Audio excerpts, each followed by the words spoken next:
Coming up next on the Pod Wheels Network, you'll hear The Highway to Hope, the official podcast of the St. Christopher Truckers Relief Fund. In this edition of the Highway to Hope podcast, we'll be talking about the COVID-19 vaccine and SCF's efforts to get professional drivers vaccinated. Here's a preview with Donna Kennedy, the Executive Director of the St. Christopher Truckers Relief Fund. In the past, St. Christopher Fund has worked with pharmacies to have flu shot clinics at different truck stops. And so the idea was, why couldn't we do that also with COVID-19? We decided we need to try to work with some groups and partner up with the different truck stops and ask them, like, do you have facilities? Do you have space available? What are the most visited sites? Maybe we get it there through the main thoroughfares where traffic is going, and we can advertise there's going to be vaccine clinics here, here, and here. A couple different things where we're trying to go kind of higher level, like talk to the National Governors Association, to talk to the different state governors to say, hey, can you approve truckers to get it wherever? It's just a lot of moving parts. Hopefully we'll come together sooner rather than later.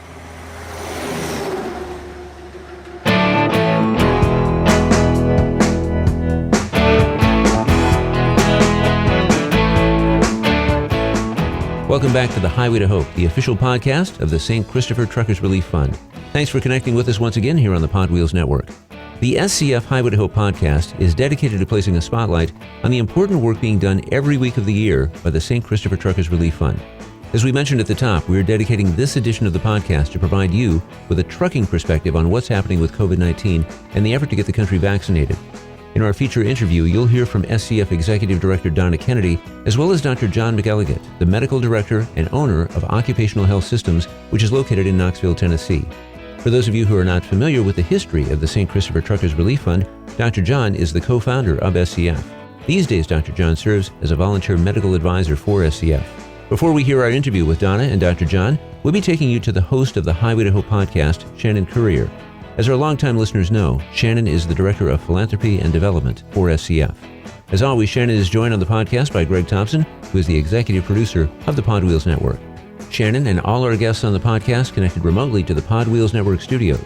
Now let's hand it off to Shannon and Greg. Hello, my friends. Welcome back to the SCF Highway to Hope podcast. Greg, I'm so excited to be back with you and talking about a heavy topic today. I'll just say, talking about COVID-19. I know I'm tired of hearing about it. I'm tired of talking about it, but there's still important information that needs to be talked about. Shannon, you are so right. It is a different type of COVID fatigue. We're tired of talking about it, but at the same time, here we are. It's the beginning of March. At least where you and I are, the birds are starting to sing. It's getting a little bit warmer. There is hope in the air because there's a vaccine that is getting a mass distribution, and that is what we're going to be talking about today. We're going to be joined today by the SCF Executive Director, Donna Kennedy, and our co-founder and volunteer medical advisor, Dr. John McElligott. And so we are going to hear from them. We're going to answer some of the COVID questions that people might have, what we know now, what's still changing.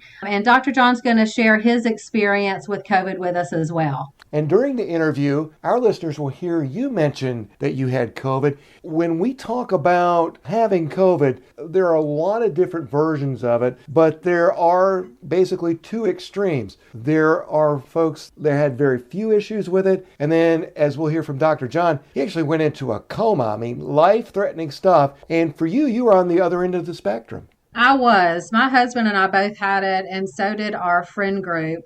Our experience with it, mine especially, was very mild. I felt like I had a cold. I had 2 days of a really bad headache, and I did lose my taste and smell. But overall, I didn't feel bad at all. I felt completely normal. I just couldn't taste or smell anything. Now, that was very odd, very unusual. And I will say, a lot of people would stop eating when they can't taste anything. But I was determined that the next thing I ate, I was going to taste. So I think I ate everything in the house, and I stuck my nose in everything in the house because I was like, surely I'm going to smell sauerkraut. Surely I'm going to smell salsa. And there was nothing. So I didn't feel bad at all. I had the sniffles. I just couldn't taste or smell anything. My husband had it a little worse than that. He did run the fever and I did not. He was more congested than I was, so he was a little more fatigued than I was for 2 to 3 weeks. But I was pretty normal. I did my normal routine. I worked, I did laundry, I did dishes, I cooked dinner, I did all that normal stuff.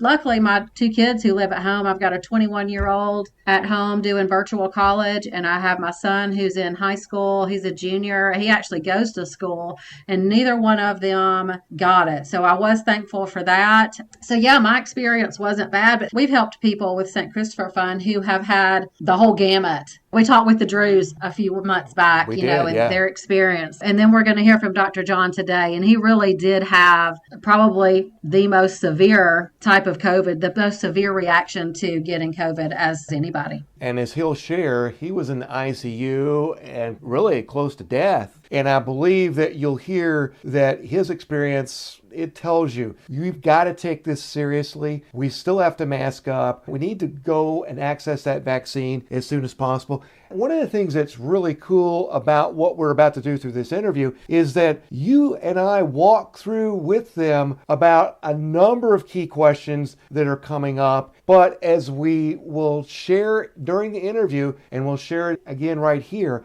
is that COVID is something that is on the move. It's changing rapidly. What we're sharing today here in early March may be a little bit different as we get into early April. That's right. We know there's been a lot of conversation from when this started back over a year ago. Things change. We would hear one thing one week or 1 month, and it would totally change the next. And that is still the same, to be honest with you. What we're talking about today could very well be different next month. We're just sharing what is out there at the moment, the best information that we have at the moment. Well, let's take a listen to our interview with Dr. John and Donna.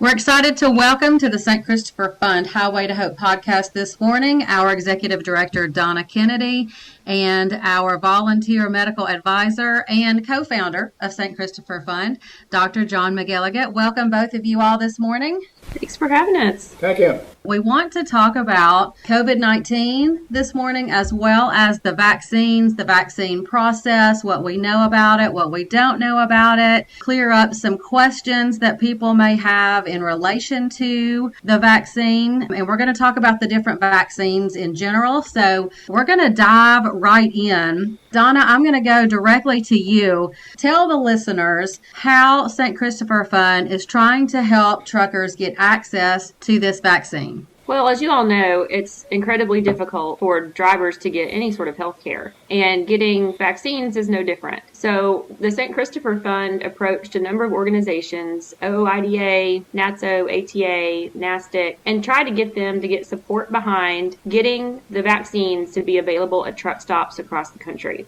So the St. Christopher Fund, I've been working with pharmacies to try to get on-site clinics set up. And it's going to be a process because the state laws are different, jurisdiction laws are different, but we really are pushing for access for drivers to be able to get the vaccine outside of their home state and to be able to get, if they choose the 2-dose vaccine, to get that a second dose somewhere else, just because it's so hard to schedule 21 days from now if it's Pfizer, 28 days from now if it's Moderna, how you're going to do that and make that schedule work. So we're trying to piece together the puzzle and trying to get some government agencies to get support behind the truck drivers. One, to be that you all are essential and you should be at the top of the list. And two, letting them know the obstacles that you have to get the vaccine. And that means outside of your state. And it'd be really easy for you if you could get it at a truck stop. So that's what we're working on. Well, Donna, one of the things that I saw recently was that the Biden administration has identified truck drivers as essential. So hopefully that will move things up the ranks a little bit. I sure hope so. So it does make sense. We've got the Moderna and the Pfizer vaccines. You have to get both doses, but it would make sense that the Johnson & Johnson being 1 dose is going to be a whole lot easier for drivers in their schedules if they only have to make that one stop. Absolutely. So that's going to be a great opportunity for drivers to get vaccinated and hopefully make it as easy as possible so you can get it while you're out on the road, hopefully on those main thoroughfares where so many drivers are going anyway. So Dr. John, good morning. We know that you had COVID. You have been through COVID. I have been through COVID as well. Tell us a little bit about your experience and why you feel like it's important to get vaccinated. Let's put it this way. The vaccination process is something that's critical for making this world that we're in now go away, which has been just tremendously difficult on, I don't know of a profession, but I know in our business it's been very difficult to operate. My experience with COVID was very severe. I was in an ICU, I was in a coma, they didn't expect me to live. So it was much different than what people just test positive or just get fever or cough or something like that. And I spent almost a full month in the hospital. It was fairly intense, and I finally got them to discharge me. I set up a home program for myself, and I got the people to come to my house and do whatever they needed to do. I had to go through physical therapy on a daily basis and do all kinds of things. And finally I got off of the oxygen, I got off of the walker, got off of the wheelchair, started moving around and was able to start going to a rehab program at a physical therapy company that I've been working with for years. They work with truckers because they have 2,000 clinics across the country. We use them a lot to refer people to. They call us through St. Christopher or somebody else if they'll take them, and they're very affordable. And I worked with them for probably from mid-October till just about 2 weeks ago. I got better, and then I took my first shot. Everything was okay, and then I took my second shot, and I got really sick afterwards because there's something about the second shot, and having been in an ICU that just popped up the day of me getting the shot, or I probably wouldn't have got it.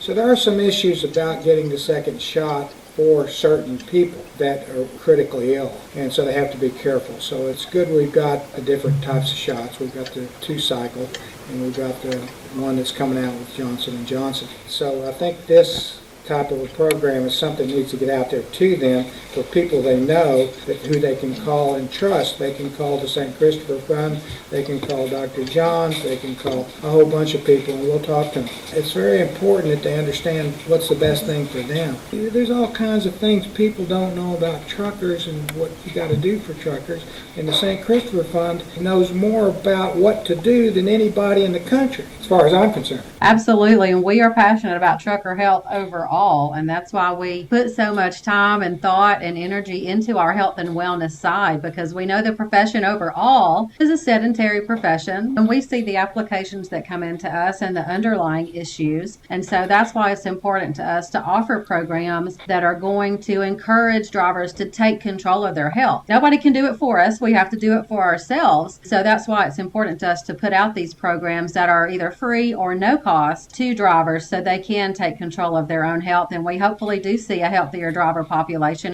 I feel like there is a trend kind of moving in that direction where drivers are trying to figure out, okay, how do I change my mindset? How do I do things better? So that's a positive, and so we're excited to see that, and we're excited to be on that journey with these men and women behind the wheel every single day. So let's talk a little bit about the safety of the vaccines. They're safe. They're as good as any I've seen. There are reactions that people get, but they're very insignificant. Now, the new reaction, what they're calling the long hauler syndrome, is totally different. There are actually clinics popping up right and left. We need to get that Johnson & Johnson out there. We need to get the truckers to take it. It's a one-shot deal. It's safe. It's not going to have any more reactions than anything. The programs that you go to get the injections, they specifically ask you, have you ever had an allergic reaction before? And if you have, stick around because we're going to watch it. They do it pretty consistently. The programs are pretty good for the 2-shot series. I have to attend conferences every day of the week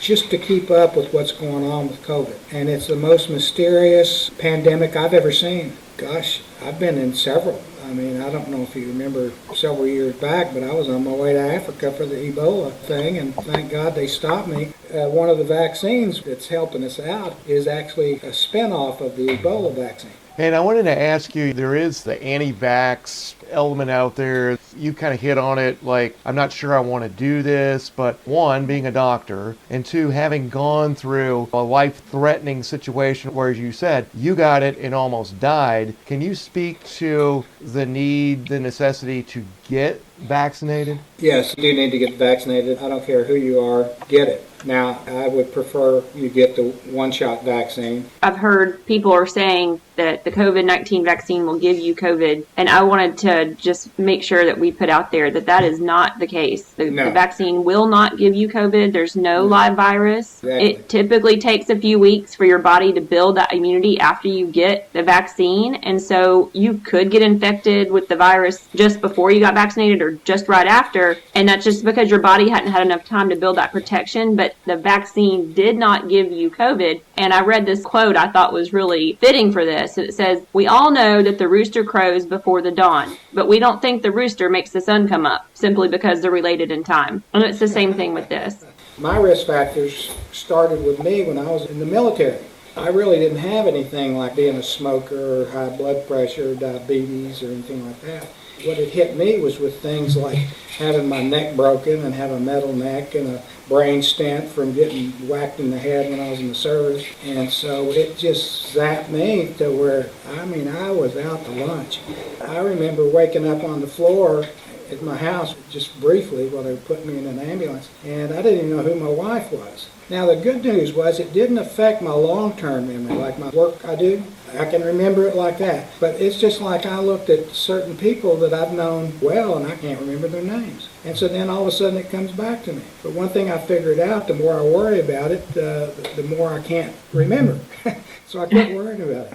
Well, one of the things, about the trucking industry is that the average age of drivers is around, what now, like 54, 55. So you're talking about a group that they are getting older on average, and it's a group that is exposed to a lot of people every day, and it's a group that really needs these shots. Yes, exactly. And I think the one-shot one is the way to go with them because of their risk factors, and they can get it done quickly. A couple of questions that run through my mind is, what is the effectiveness of the vaccines? And are these vaccines, we have new variants coming in they're talking about now, so it's manipulating itself just like viruses do.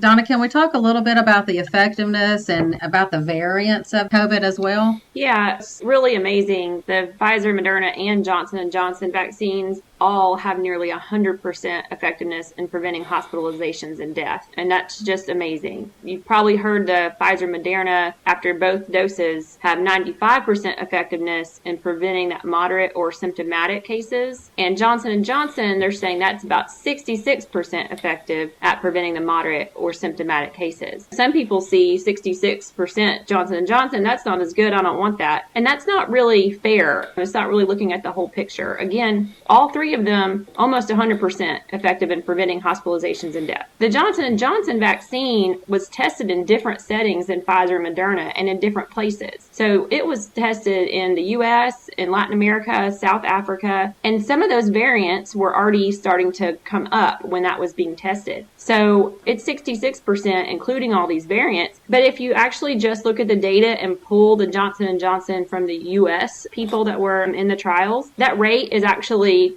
really similar, a lot closer to Pfizer Moderna's 95%. So it's a great vaccine, and I don't want anyone to turn away from it if they hear 66 to 95, because it's not the whole picture. And I'll let Dr. John talk about the variant part. That's just what viruses do. They have a way of working with what's called messenger RNA. That's how these vaccines are made.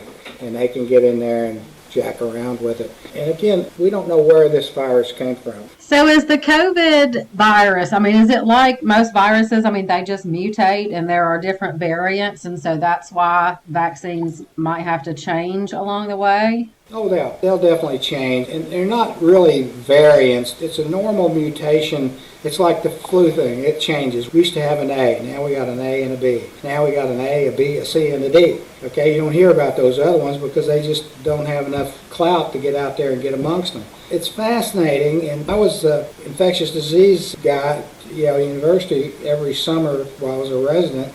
And then when I came to Knoxville, I became the infectious disease guys for Park West because I was the only internist that knew anything about infectious disease. And so it's always been part of my life to look into stuff like this. What Dr. John was sort of mentioning is that the cool thing about this science behind these vaccines is the mRNA stuff. It's not new. It seems like it's new for this vaccine, but the science is decades old, and it really allows for the pharmaceutical makers of the vaccines to tweak what they need to. If we need boosters or if they need to change, if one of the variants becomes the number one that's out there, they can tweak it. I just think it's really cool science. So we know that Johnson & Johnson vaccine obviously is one dose, so you only have to get one dose. But Pfizer and Moderna obviously have the 2 doses. So do you really have to get both doses, or what if you only get one dose? Is that going to be sufficient? What kind of protection is that going to give you? Well, for instance, in my case, I should have just gotten one dose, because what happened was I had built up a huge amount of antibodies. I got that first dose, it reboosted what I'd already developed by having the disease. And so then when I got the second one, it really boosted it up there. So a question for you, Dr. John, is I'm hearing you talk about this. Obviously, people are curious about the vaccine. So let's say that I know that I've had COVID. That's probably something I need to bring up. We want everybody to get vaccinated because that's going to eradicate this, hopefully. But as we walk through this and try to avoid a situation like you were just describing, so if I've had COVID, I probably need to bring that up with my doctor. I'm sure that's probably something that on the card that you fill out, but you definitely have to have that conversation before you have the injections, I would think. We do know that now, but I'm telling you, this is a day-by-day thing. So everything we've talked about today, tomorrow will change. So don't think that this is going to be etched in cement. Right now, they do say to get the full effectiveness of Moderna and Pfizer, if that's what you have access to, like, don't turn it down, right? No, like, get vaccinated. exactly. And the Pfizer, you're going to get your second dose 21 days after, or as close to it as possible. Moderna, you're going to get it 28 days afterward. And again, it takes about 2 weeks after that second dose to be fully protected. And Greg, you're asking about if you've already had COVID. Right now, they're saying you still should get vaccinated, but you're good for at least 90 days. If you just got over it last week, you don't feel like you need to go rush to get it out. You have that protection for at least 90 days. So that's kind of what the current advice is right now. Just look at your driver's license and see how old you are. That is number one. If you're 65 or over, go get it. Find somebody who's going to give it to you. We're at a time where vaccine rollout is happening. Like Dr. John said, everything's kind of rapidly changing. But can you talk a little bit more about some of the outreach that SCF is looking to do to get the vaccine out to the driver community at large? Sure. In the past, St. Christopher Fund has worked with pharmacies to have flu shot clinics at different truck stops. And so the idea was, why couldn't we do that also with COVID-19? Right about then was when the Johnson & Johnson one-shot thing, where also it doesn't have to be that super cold temperature. It has a lot going for it to be able to get put out in a place like an off-site clinic. We decided we need to try to work with some groups and partner up with the different truck stops and ask them, like, do you have facilities? Do you have space available? What are the most visited sites? Maybe we get it there through the main thoroughfares where traffic is going, and we can advertise there's going to be vaccine clinics here, here, and here. Right now, again, like, it's just difficult because different states and jurisdictions have different phases, and truckers could be in different phases by state. A couple different things where we're trying to go kind of higher level, like talk to the National Governors Association, to talk to the different state governors to say, hey, can you approve truckers to get it wherever? And trying to work with the pharmacies. Right now, the pharmacies don't have specific allocation to give the vaccines just to truck drivers. We're trying to work on that piece as well. It's just a lot of moving parts. Hopefully we'll come together sooner rather than later, just so we can help get them easier access. The pharmacies will have extra or their own allocation of vaccines that they then could say, yeah, we're going to say we'll do your clinic with this site, this site, this site, and it be for truck drivers. Sounds like it's an evolving situation and something that you guys are working on each and every day. That's right. Absolutely. We feel it's really important. I mean, everything we have, including the vaccines, are truck drivers. They need to be protected. They've given us all that toilet paper, all those Clorox wipes, all the PPE, all the things that those of us in the industry know that our food is on the table, our clothes are on our back because a trucker brought it to us. And it really came to light, I think, across America when the pandemic hit, how essential they are. St. Christopher Fund and these other organizations, we want to protect them and think that they should be up there and have as easy as access as possible and should be top of the list to get vaccinated. You're listening to the Pod Wheels Network's presentation of The Highway to Hope, the official podcast of the St. Christopher Truckers Relief Fund. In a moment, we'll get back to our feature interview with SCF Executive Director Donna Kennedy and Dr. John McElligott, the co-founder of the St. Christopher Truckers Relief Fund. Right now, we would like to share some important information about SCF and how you can help support the organization's efforts. As we've shared with our listeners throughout the Highway to Hope podcast series, the St. Christopher Truckers Relief Fund is a charity that helps over-the-road and regional truck drivers and their families when an illness or injury occurring within the last year has caused them to be out of work. SCF is also working to provide programs, including health and wellness initiatives that are designed to benefit professional drivers and the trucking industry. If you are a professional truck driver or a family member of a driver who is in need of assistance following an illness or injury, please visit the organization's website at truckersfund.org. That's truckersfund.org. Over its history, the St. Christopher Truckers Relief Fund has raised more than $3 million through the generous support of donations by corporate sponsors, groups, and countless individuals who are part of the trucking community at large.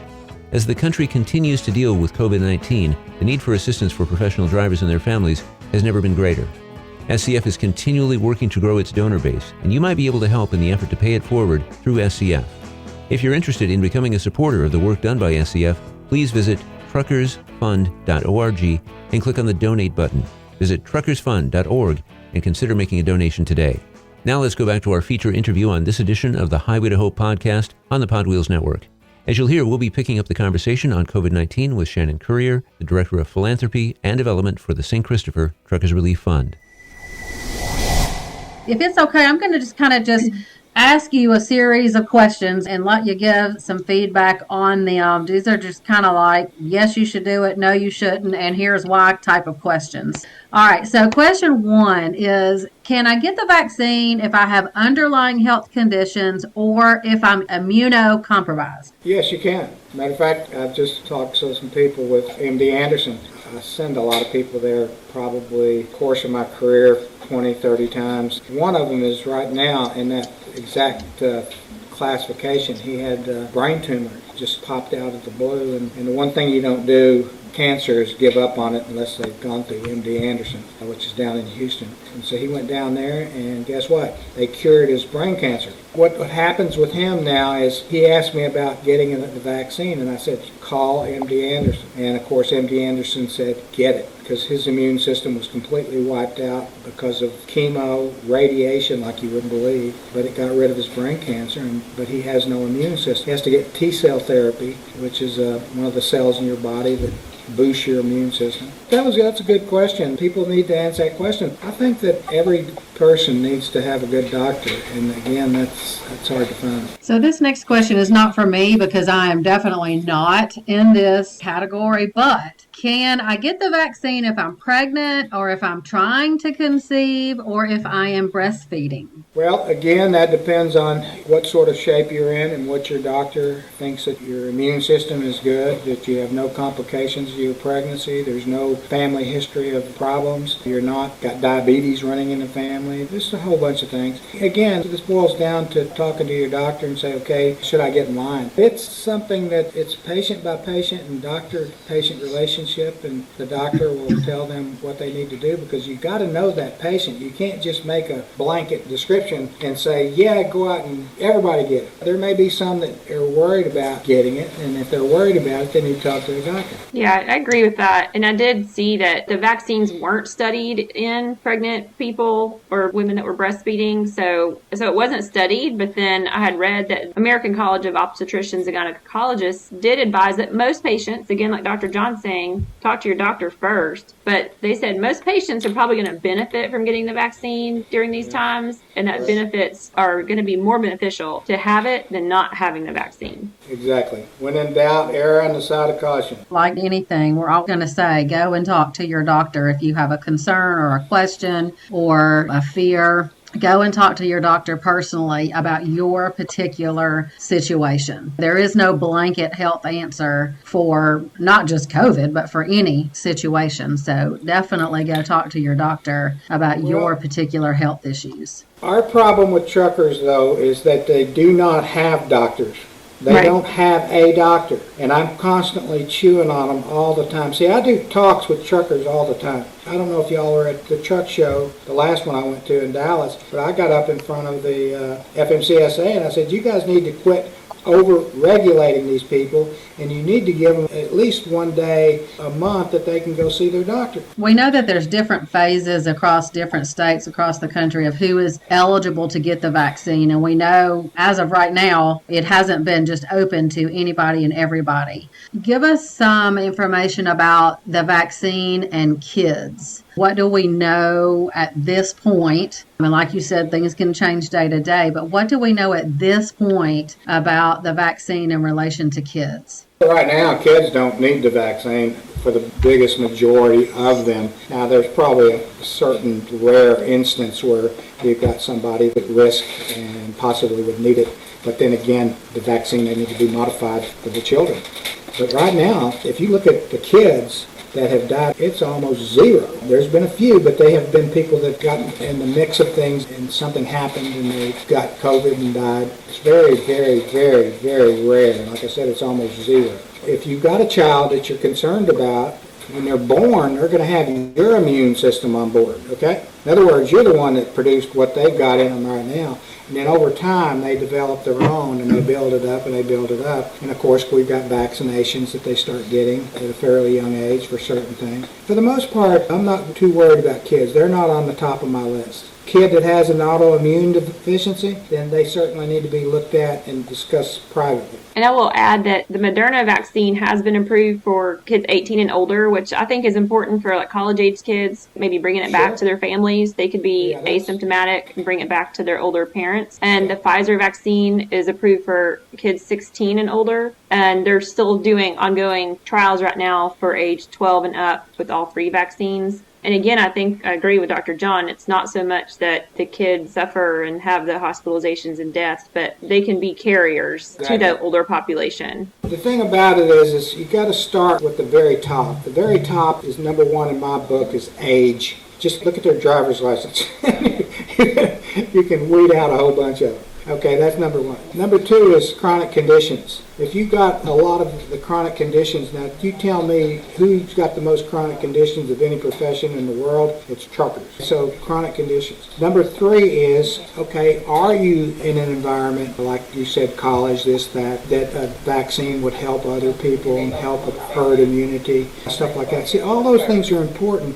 But when it comes to talking to me about people, I'm worried about the people that are going to die, number one. Number two, I'm going to talk about the people, like Donna mentioned, that are going to spread it. That's a whole preventative medicine discussion, more so than is it going to kill me and what's happening with all this disease process and stuff. It's a whole different story. It has to do with preventive medicine and it has to do with health departments. If I'm one of the people that goes and gets the vaccine, can I still spread COVID to other people if I've been vaccinated? Not after you've had time to build it back up, or if your immune system didn't respond, you could still get it. I think most of the researchers are looking at Israel, who almost has 100% of their population vaccinated, to kind of answer these questions. So they're the ones that everyone's looking to because they've done it. So we're going to follow suit. And first it was like, yeah, you can probably still spread it. You might have asymptomatic, it can spread it. And now it's coming like, well, that might not be the case. So that's why the guidance right now is, even if you're vaccinated, like, keep washing your hands, keep wearing your mask, keep distancing until we get more people that have been vaccinated or that have immunity.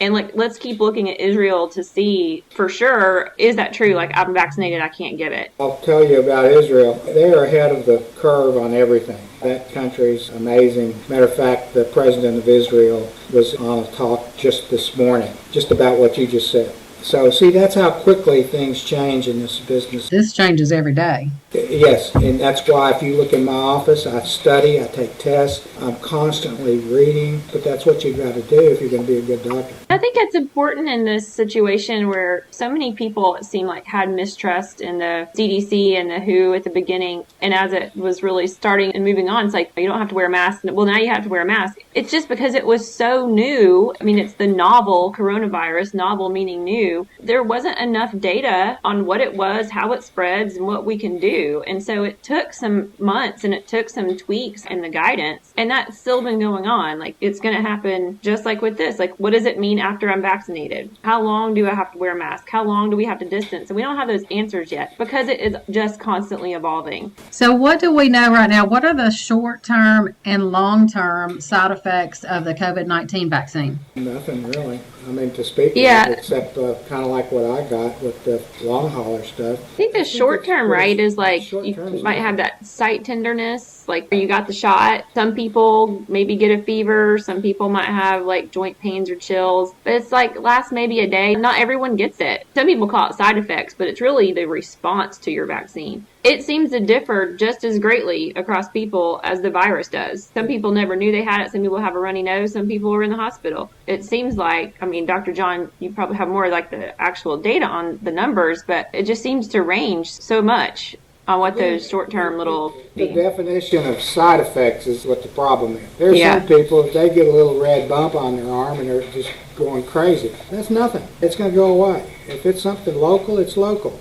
But now if it's something that you collapse or you have fever, then that's something totally different. So it just depends. That's why you have to have a doctor or be able to get a hold of a doctor. And that's why the St. Christopher Fund is so good, because they can get to a doctor if they really need to. I mean, I've talked to more people that weren't in the program than were in the program. I want to add, too, about the short-term thing that Dr. John talked about a little bit before, about the allergic reaction concern. And those are really incredibly rare. And they will ask you at the time that you go to get your vaccine if you have ever had an allergy to any other vaccine. And like Dr. John mentioned, they're going to ask you to observe everyone for like 15 minutes after you get your vaccine. But if you marked you've had a previous allergic reaction, they're going to ask you to stay longer. And every person that's there at a vaccine site has been trained on how to manage any kind of potential reaction. If there's anaphylaxis or anything like that, that there are people on site trained to help you. I don't want people to be scared about that. It's really incredibly rare to have that kind of allergic reaction. And any adverse reactions, you can report to the CDC. They have a whole system. They've made a new app called V Safe, like V as in vaccine safe, that you can yourself report, even if it's, I had tenderness at the site and you want to report it, and then you can take it upon yourself to look to see what kind of reactions people have had.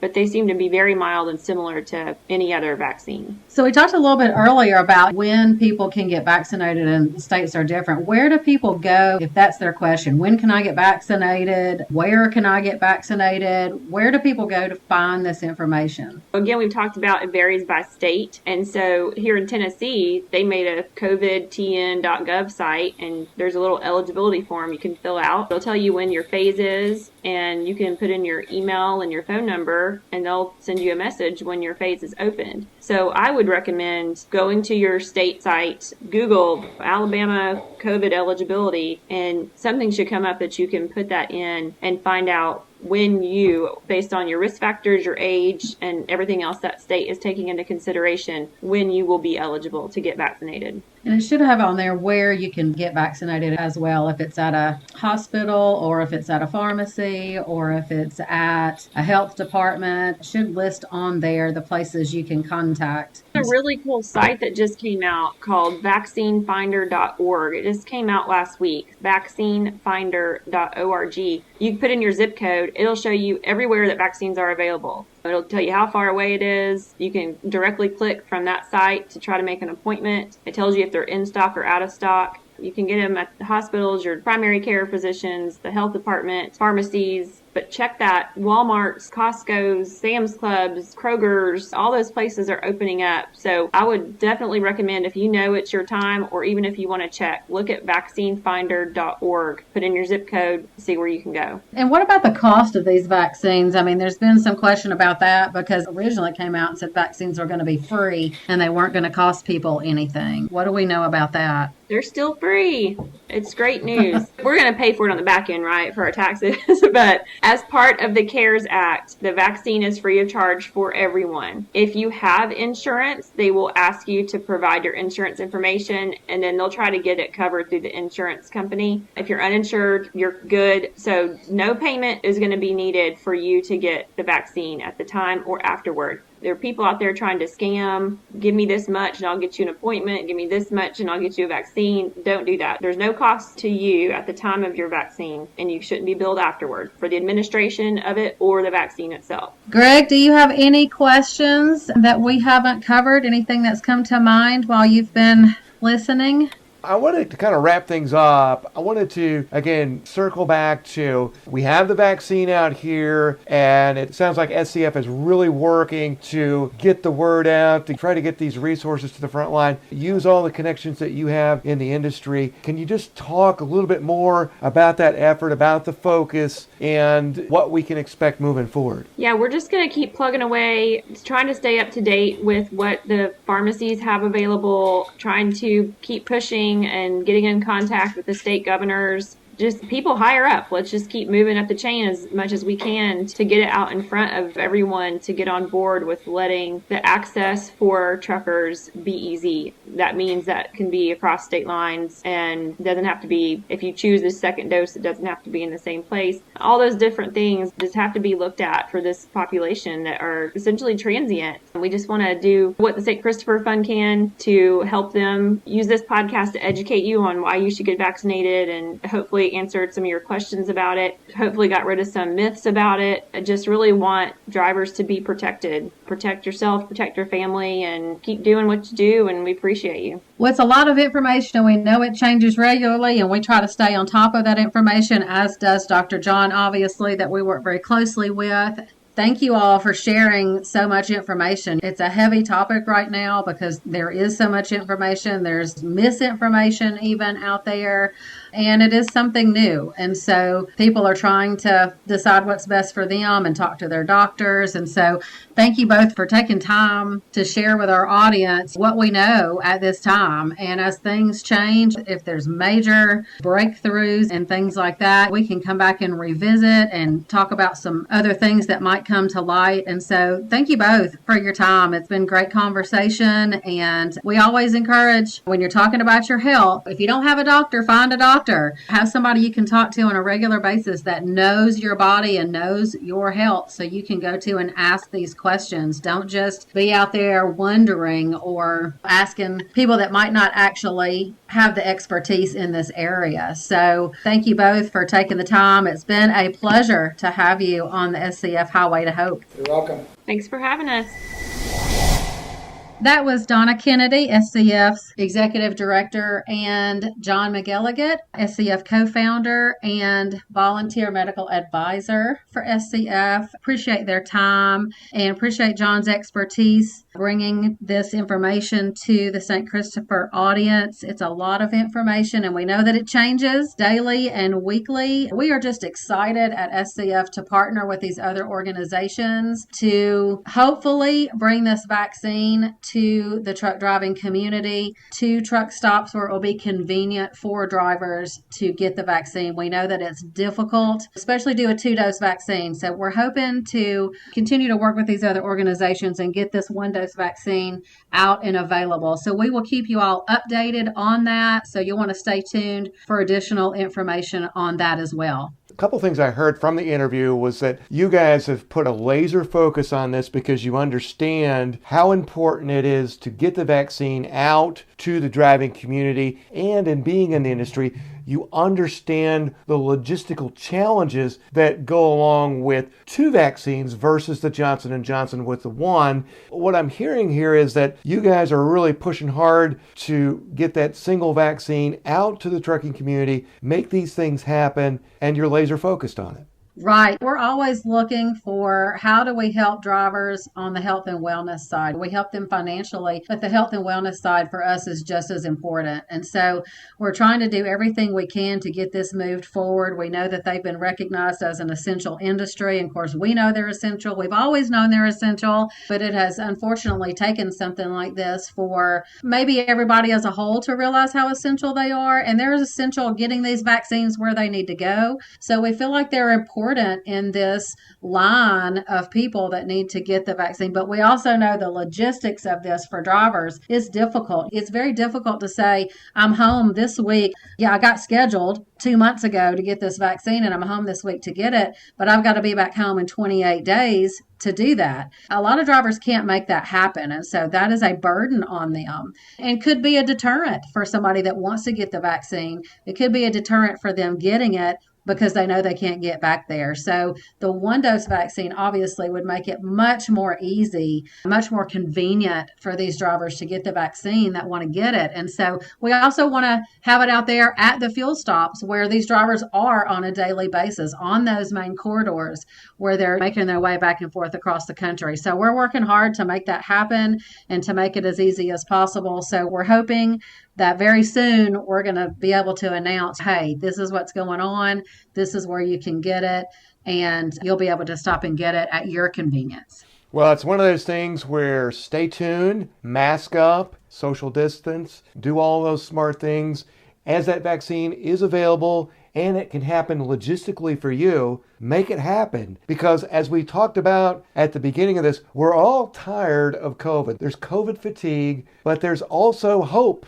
There is hope that this thing is getting close to being over. And of course, we're on the highway to hope. And so I want to kind of change gears here and talk to you a little bit about some other things that are happening at SCF, because I know in February you had a whirlwind happen with John Schneider, and now John Schneider has got a single out, he's got an album coming out, and he's donating to SCF. Yeah, so this kind of happened whirlwind. We just happened to be connected to the right person at the right time. John Schneider is an iconic figure from the Dukes of Hazzard.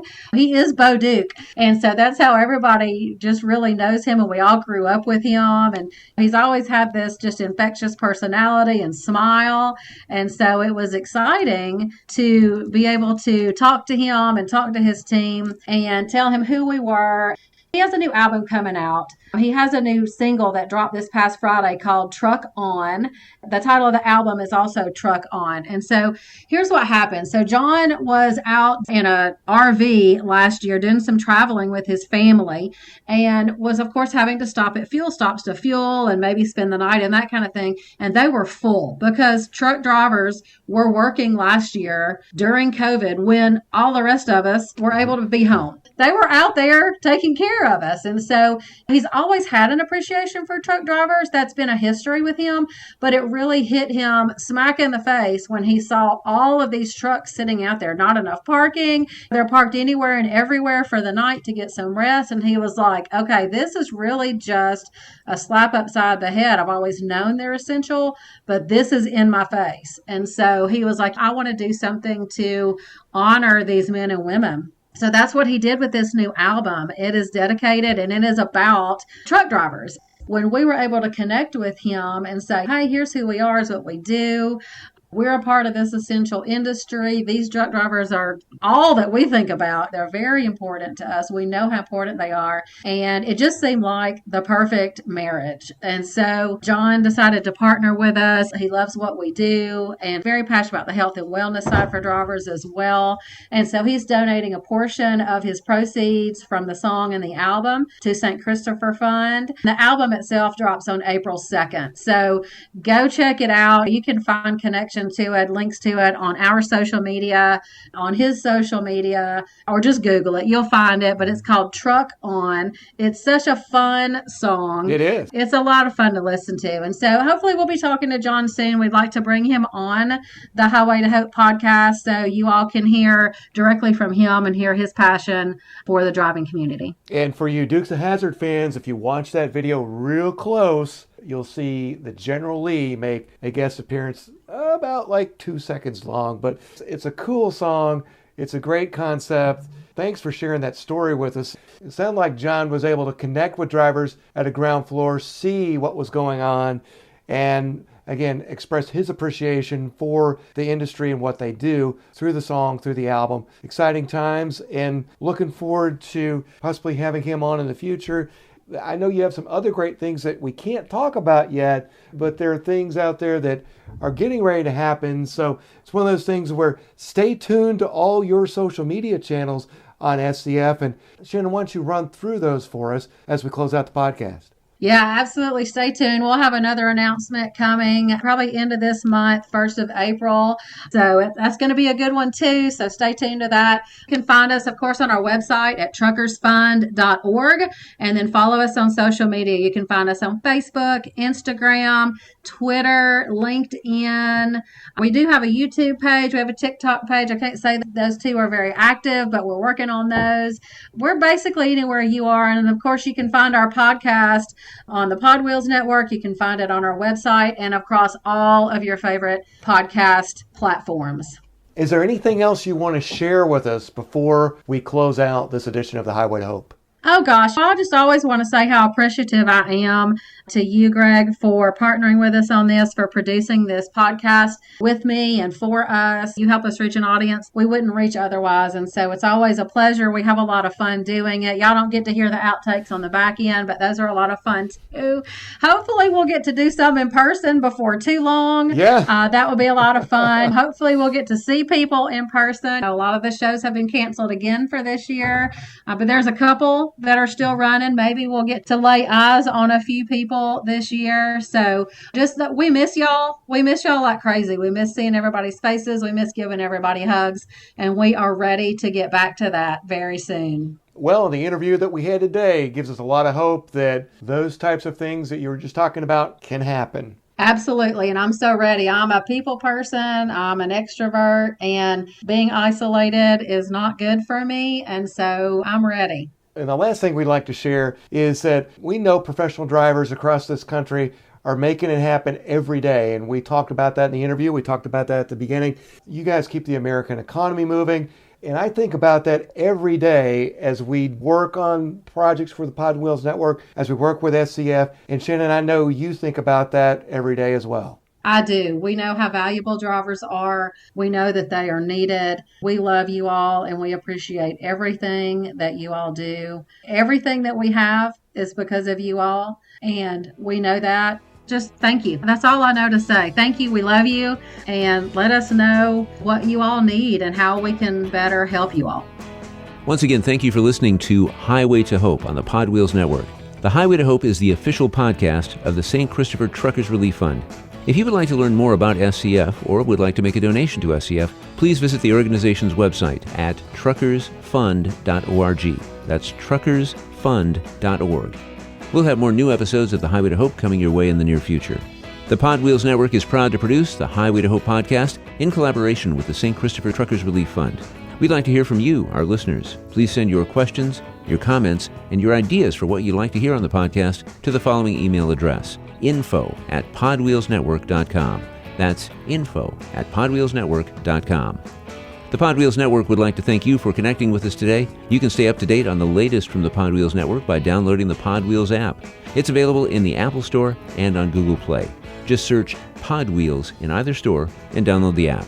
As we close out this edition of the Highway to Hope podcast, the St. Christopher Truckers Relief Fund and the Pod Wheels Network send our best for your continued safe travels on our nation's highways.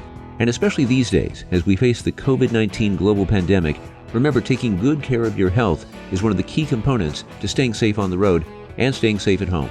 So with every mile you drive and during your time at home, let's stay safe and healthy out there.